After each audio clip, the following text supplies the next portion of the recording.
The Pacific War was brutal, and the men who were taken prisoner by American forces often expected the worst. In their minds, captivity meant punishment, hunger, and a slow erosion of dignity. Yet, among the barbed wire fences and guarded compounds, there were moments that seemed strangely out of place. One of these came not in the form of rations or clothing, but in the quiet hum of a dental drill, the clean smell of disinfectant, and the calm voice of an American military dentist. For many Japanese prisoners, this moment was bewildering, even disorienting.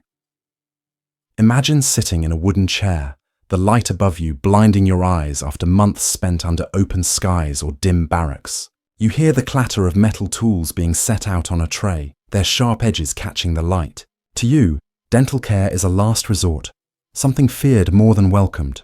In Japan, a toothache often meant only one solution: removal, done with little comfort and almost no sense of preservation. Yet here, in the hands of an enemy, the approach was entirely different. The first encounters with American dentistry seemed almost surreal. Men who had braced themselves for beatings found instead a mask placed over their mouths, the bitter smell of anesthesia, and the sudden fading of pain they thought they had to endure forever. Teeth were not pulled simply to stop suffering, but carefully treated to be saved. It was as if the Americans were fighting another battle altogether, one that valued the body in ways that prisoners had never imagined. What felt ordinary for US soldiers was extraordinary for those who had come from a world of scarcity and necessity. To the guards and the dentists, nothing seemed unusual about these moments. It was simply routine, part of the rhythm of military life. For the prisoners, however, each visit to the dental chair carried the weight of contradiction. How could the same enemy who had bombed their cities now offer relief from something as personal as tooth pain? It was a question that stirred quietly in their minds as they sat in the camp, waiting their turn, watching others leave with mouths packed in cotton and expressions of disbelief. The early days of captivity were filled with fear, and many expected cruelty as the natural outcome of defeat. Instead, they were met with a different kind of power, one that revealed itself in unexpected settings. The dental clinic, with its humming machines and sterilized instruments, became a stage for an encounter that would stay etched in memory. It was not the war's loudest moment, but it carried its own force, showing that even in conflict, the most ordinary acts could become extraordinary revelations. For Japanese prisoners of war, the dental chair symbolized the first glimpse of a hidden contrast. It was not just about the tools or the treatment, but about the philosophy behind it. Health, in the American view, was tied to strength, and even a captive deserved to be treated with a measure of that principle. This realization would grow over time, but it began in these quiet, intimate scenes, where the sound of a drill was more surprising than the crack of a rifle. In those early moments, shock gave way to curiosity, and curiosity gave way to reflection. What did it mean that their captors valued teeth enough to save them? What kind of society invested in comfort even for those it held behind barbed wire? These were not questions of military strategy, but they lingered in the minds of prisoners as they tried to reconcile their suffering with this unexpected gesture of care. The war was far from over, but in the stillness of the clinic, the battle lines seemed blurred in ways none of them had anticipated. The deeper the prisoners experienced this strange new world of American medical care, the more the contrasts became undeniable. In their own homeland, dentistry had been something people avoided unless the pain became unbearable. Clinics in wartime Japan were sparse, equipment was limited, and the emphasis lay almost entirely on extracting what could not be saved. A visit to the dentist was not about healing, but about ending suffering in the quickest and cheapest way. In that environment, losing teeth was expected, even accepted as part of life. Now imagine being one of those men, sitting stiffly in a chair in a US camp. You had walked into the room expecting the same crude brutality, but instead, you were told that your teeth would not be pulled, but filled, cleaned, or restored. You could smell the antiseptic solution, sharp and unfamiliar. You could hear the steady whirring of drills, and the sound alone created anxiety. Yet instead of agony, there came a sudden numbness as anesthetic spread through your jaw, a sensation that felt utterly foreign. For many Japanese soldiers, this was not just a medical procedure, but a moment of cultural shock. Pain had always been part of the bargain in their experience of dentistry. Now, in the hands of the Americans, pain was managed, softened, even eliminated. The philosophy was different. Here, teeth were worth preserving. To men who had learned to expect loss as the only outcome, this new approach seemed almost unthinkable. It was not just a difference in technique, but a difference in worldview. The prisoners whispered about these treatments in their barracks at night, trying to make sense of what they had witnessed. Some thought it was a trick, a way to manipulate them into complacency. Others, however, admitted privately that the experience had changed their perception of their captors. They could not reconcile the same enemy who had unleashed firebombs on their cities with the gentle hand that now placed a filling in their mouth. It was a contradiction so sharp that it unsettled them. This conflict of expectations and reality gave the entire experience a strange power. Every detail of the clinic stood in stark opposition to what the prisoners had known back home. The clean white coats of the dentists contrasted with the worn and crowded clinics of Japan. The polished tools seemed more advanced than anything they had seen before. Even the simple idea of regular checkups felt like a foreign concept. All of it left them with a lingering sense of imbalance, as though the war itself had been turned on its head inside that small room. In time, the difference began to reveal itself not only in the procedures, but in the attitude behind them. To Americans, providing dental care to soldiers and prisoners was simply routine, an extension of their belief in readiness and health. To Japanese captives, the very act seemed excessive, even indulgent. Why save the teeth of men who were already defeated? That question lingered in their minds, highlighting the deep cultural divide that had shaped their lives before the war. What emerged was not just a comparison of dental practices, but a broader contrast between two systems of value. Japan had fought with a spirit of endurance, accepting pain as an unavoidable part of life. America, in its clinics, showed a different belief, one rooted in comfort, preservation, and efficiency. In those dental chairs, the prisoners confronted a truth that unsettled them as much as it fascinated them. It was a conflict that could not be resolved with words, only experienced in silence as they walked away, mouths packed with cotton, wondering what it all meant. To understand why these moments of astonishment occurred, we must step back to the origins of the two nations' approaches to dentistry. In the United States, dentistry had been professionalized decades before the war, with schools, associations, and public campaigns that linked oral health to overall well-being. By the 1930s, dental care was considered not just a personal matter, but part of the health system that sustained the workforce and the military. Soldiers were expected to be fit, not only in body and spirit, but also in teeth, since untreated dental problems could lead to infections and weaken performance in the field. This practical view had turned dentistry into a standard branch of military medicine. Japan's story was very different. Although dentistry had existed in Japan, it did not develop into a structured or widely accessible practice. Wartime shortages made matters worse, as resources were directed toward the needs of the battlefield. Tooth decay and dental pain were often endured until the suffering became unbearable. The typical solution was a quick extraction with rudimentary tools, a brutal experience that few forgot. Preventive care, with its emphasis on regular cleaning and preservation, was simply not a cultural or institutional priority. The Japanese soldier marched into war with little expectation that his teeth would ever be treated except in moments of crisis. In America, the philosophy of preservation was carried into the war effort with remarkable consistency. Military dentists traveled with units, set up clinics in remote areas, and treated soldiers as well as prisoners. They were equipped with sterilized instruments, anesthesia, and restorative materials like amalgam for fillings. The procedures were efficient, designed to minimize downtime and keep men healthy enough to fight, or, in the case of prisoners, to endure captivity without unnecessary suffering.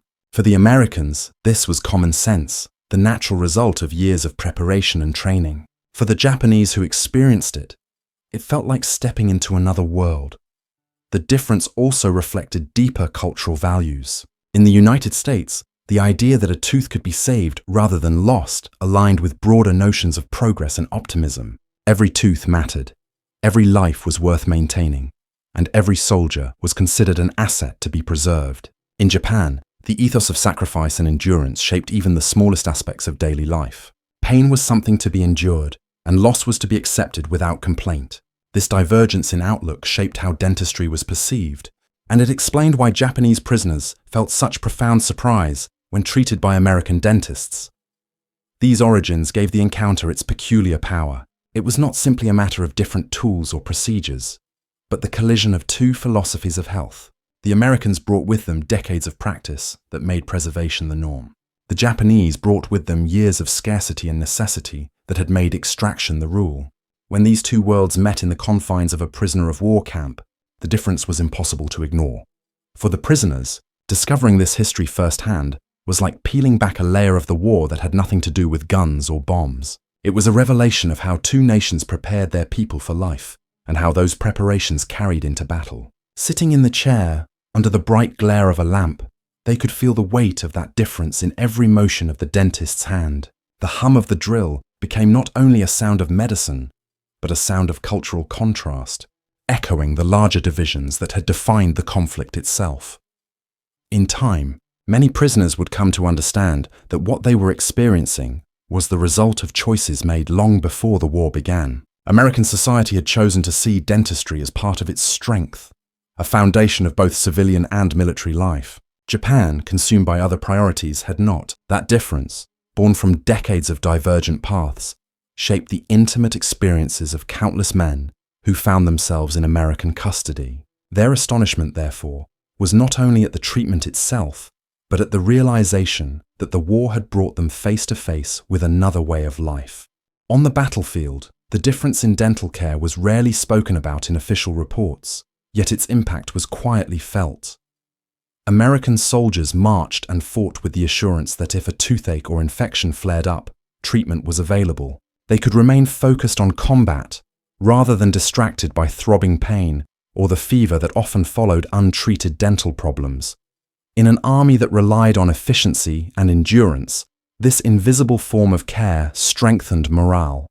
Healthy teeth did not win battles directly, but they prevented small ailments from becoming debilitating conditions. For Japanese soldiers, the reality was starkly different. Dental problems were often endured until they became unbearable, and only then was extraction performed, often under rough conditions. Soldiers could be pulled from the line not because of bullets or shrapnel, but because of an abscess or infection that left them unable to eat or fight. In a war of attrition where every man mattered, such suffering had consequences that rippled through units. Even if not fatal, untreated pain eroded energy, focus, and spirit. This silent difference, hidden behind clenched jaws, revealed itself in the stamina of armies. When Japanese soldiers entered American custody as prisoners of war, they were exposed to the US system directly. The same philosophy that cared for American troops extended to captives. Military dentists worked in camps not only to maintain discipline and hygiene, but also to prevent outbreaks of illness among prisoners. For the men in those chairs, it was a moment of bewildering humanity. They were enemies, yet they were treated with care that even some had never known in their own homeland. In that simple act of medical attention, the imbalance of the two systems became unmistakable. Picture a prisoner being led to the clinic, expecting indifference or cruelty. Instead, he was greeted by the smell of disinfectant and the ordered arrangement of clean instruments on a tray. The dentist worked with steady hands, using gloves, masks, and sterilized drills. To the prisoner, the experience felt almost surreal. The pain that had been gnawing for weeks was suddenly quieted, the infection treated, the tooth saved. That single encounter became etched into memory, a moment where the war's brutality collided with an unexpected act of relief. The presence of dental care also had symbolic weight. It demonstrated to the prisoners that America invested resources not only in weapons and machines, but in the health of individuals, even enemies. This was a subtle but powerful message, one that contrasted with their own experiences of scarcity. In conversations whispered through barracks at night, prisoners spoke of the strange mercy of the dental chair. Some doubted it, others were quietly grateful, but all recognized the contrast. It was an encounter that made them question what truly defined strength in wartime. The battlefield impact, then, was not just about teeth or drills. It was about what those practices revealed, an organized system that saw value in every man's health. For Americans, this was unremarkable, simply the continuation of a long tradition of preventive care. For Japanese prisoners, it was a revelation, one that exposed a weakness in their own system and highlighted the unexpected priorities of their captors. The war was fought with guns and planes, But in the quiet corners of prisoner camps, it was also fraught with instruments of healing. In this sense, dental care became a hidden front of the conflict. It shaped endurance, influenced morale, and left lasting impressions on those who experienced it. While not as visible as tanks or ships, it was a factor that revealed the inner workings of two very different societies. For the prisoners who lived it, the impact was unforgettable. Each saved tooth carried with it a story, not of battle, but of the strange humanity that appeared where they least expected it. As the weeks of captivity stretched into months, the memory of the dental chair lingered far beyond the clinic walls. Japanese prisoners of war found themselves speaking in hushed tones about the treatments they had received. In a world defined by shortages, rations, and loss, the idea that Americans not only valued teeth, but worked to preserve them was baffling. It was as though every filling or cleaning represented something larger, a glimpse into a society that operated by very different rules. These conversations, repeated in barracks across the camps, carried weight far greater than the procedures themselves. The consequences of these experiences reached into the prisoners' understanding of the war. They had been taught that America was brutal, materialistic, and corrupt. Yet the quiet, clinical mercy of a dentist's chair did not align with that vision. Instead, it suggested a country that invested in the health and efficiency of its people, even those it held captive. For men who had marched into war under the banner of sacrifice, this was a striking contradiction. The dissonance made them reevaluate what they thought they knew about the enemy. In many ways, the contrast revealed deeper values that extended beyond medicine. The American system treated oral health as a matter of national strength, and that philosophy carried even into the treatment of prisoners. Japan's system, shaped by necessity and cultural acceptance of pain, had not placed the same importance on preservation. For the men who lived through both, the realization was jarring. They were confronted with the idea that power could be expressed not only through weapons, but also through the ability to heal. The psychological consequences of this realization were profound. Some prisoners felt ashamed when they compared the care they were given in captivity to what they had known at home. Others felt admiration, even reluctant respect, for the enemy who provided such attention to detail. The camps became places where men reflected not only on the war, but on the societies that had sent them into it. The hum of a dental drill, once feared, became a symbol of something greater, a different way of life that valued the body as much as the will. At night, conversations often turned to questions that had no easy answers. Why would an enemy invest in saving the teeth of captives? Was it a strategy, a gesture of humanity, or simply the way Americans lived? These questions gnawed at the prisoners, unsettling their assumptions about the world. The consequences of the dental chair were not measured in numbers or battles, but in the quiet shifts of perception that rippled through the minds of those who experienced it. For the Americans, these acts were routine, unremarkable, and expected. For the Japanese prisoners, they became defining moments, carried home in memory long after the war had ended. The wider consequences of this cultural clash were not written in history books, but were embedded in the personal stories of men who had seen the sharp divide between two worlds. It was here, in the sterile quiet of a clinic, that the war revealed not only its destruction but also its contrasts in values. In time, the stories of these encounters would be retold, passed down among families and communities in Japan. The experiences were small, even ordinary in American eyes, but they represented something extraordinary for those who lived them. The wider consequence was not victory or defeat, but recognition, a realization that even in the depths of war, a culture could reveal itself through the way it treated health and humanity. That lesson lingered long after the prisoners returned home.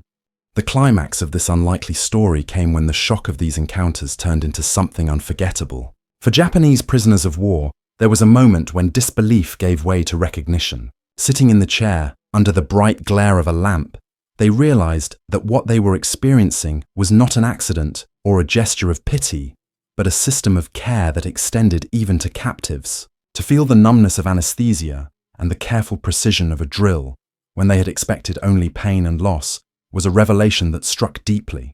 In that instant, their assumptions about the enemy collapsed. The astonishment was not just in the act of treatment, but in its meaning. For years they had been taught that Americans were ruthless, careless, and indulgent. Yet the dentist who leaned over them with steady hands embodied something else entirely. The effort to save a tooth, to restore rather than remove, carried with it a philosophy of preservation. It showed that the enemy valued even the smallest part of the human body, even when that body belonged to a prisoner. The realization left many silent, unsure of how to reconcile such a contradiction. Inside the camps, stories of these encounters spread quickly. Men returned to their barracks with cotton in their mouths, speaking through muffled voices about what had just happened. Their comrades listened with skepticism, then with awe, as the accounts repeated themselves again and again. Soon, the dental chair became almost legendary, a place where pain was erased instead of inflicted. To many prisoners, it felt like stepping into another world, one that clashed with everything they thought they knew. Imagine the feeling of a soldier who had endured months of constant hunger and harsh discipline, suddenly experiencing a moment of relief. The sting of antiseptic, the sterile scent of alcohol, the hum of polished tools, all of it painted a picture of order and care. He left the chair with his tooth intact, spared from the agony he thought inevitable. That moment of quiet mercy in the middle of a violent war became a memory stronger than the daily routines of camp life. It was the high point of an encounter that would remain vivid long after the war ended. The climax was not loud or violent, but it carried a weight that battles could not. It was the weight of realization, of a shift in perspective so sharp that it left men unsettled. In the silence after their treatment, prisoners were left to think about what they had seen and felt. The drills and instruments of dentistry became symbols of a deeper truth, that strength could be measured not only in destruction, but in the ability to heal. For soldiers who had been raised on sacrifice and endurance, this was a moment of almost unbearable contrast. This peak of astonishment revealed itself in small gestures. A dentist offering a rinse of clean water, a nurse placing a hand on a patient's shoulder as the anesthesia wore off, an orderly replacing instruments with methodical care. These acts, ordinary in American practice, became extraordinary to the prisoners. They were not moments of strategy or manipulation, but simply part of a system that believed in treating all who sat in the chair. Yet to the men receiving the care, it felt like witnessing another form of power altogether.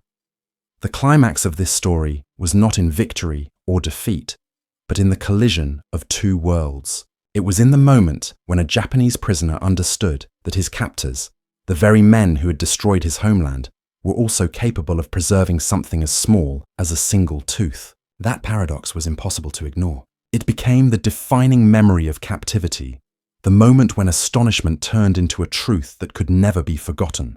When the war finally ended and the gates of the camps opened, Japanese prisoners returned home with memories that went far beyond the battlefield. Among the stories of hardship and loss, there lingered the strange recollection of the dental chair.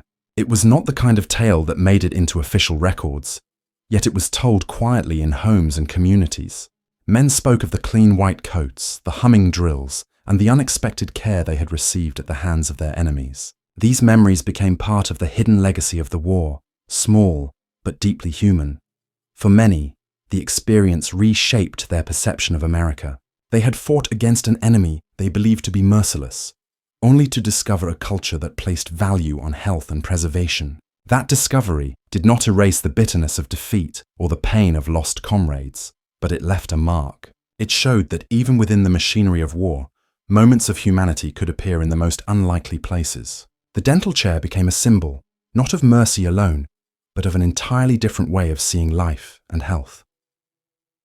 In post-war Japan, as society began to rebuild, these stories carried a quiet influence. Oral health, once neglected, gradually gained importance as part of a broader embrace of modernization. Some former prisoners described how shocked they had been by the Americans' attention to detail, inspiring later generations to view dental care not as a luxury, but as a necessity. While the nation's transformation was driven by many factors, these small, personal encounters were part of the mosaic of change. They reminded people that progress was not only about machines and industry, but also about caring for the body. The legacy of American dental care in World War II was never about grand strategy or decisive victories. It was about the subtle ways in which values revealed themselves even in captivity. For the Japanese prisoners, it was a lesson in contrast, a moment when they saw their captors through a different lens. For the Americans, it was nothing more than routine practice, a continuation of their medical philosophy. Yet together, These two perspectives created an enduring memory that bridged cultures in unexpected ways. Long after the war, when the sounds of guns and bombs had faded, the faint hum of a dental drill still echoed in memory. It was a sound that carried with it astonishment, relief, and a reminder that humanity could survive even in the darkest chapters of history. The story of American dental care in prisoner camps became part of a hidden narrative of the Pacific War, one not written in blood, but in acts of preservation. It is a reminder that legacies are often found in the smallest details, where an enemy's hand, instead of striking, chose to heal. In the end, the closing chapter of this story is not about winners or losers. It is about the prisoners who carried home an unexpected truth, and the dentists who never thought twice about their duty. Together, they left behind a legacy that quietly endured, proof that even in the midst of destruction, compassion and care could leave marks as lasting as any weapon.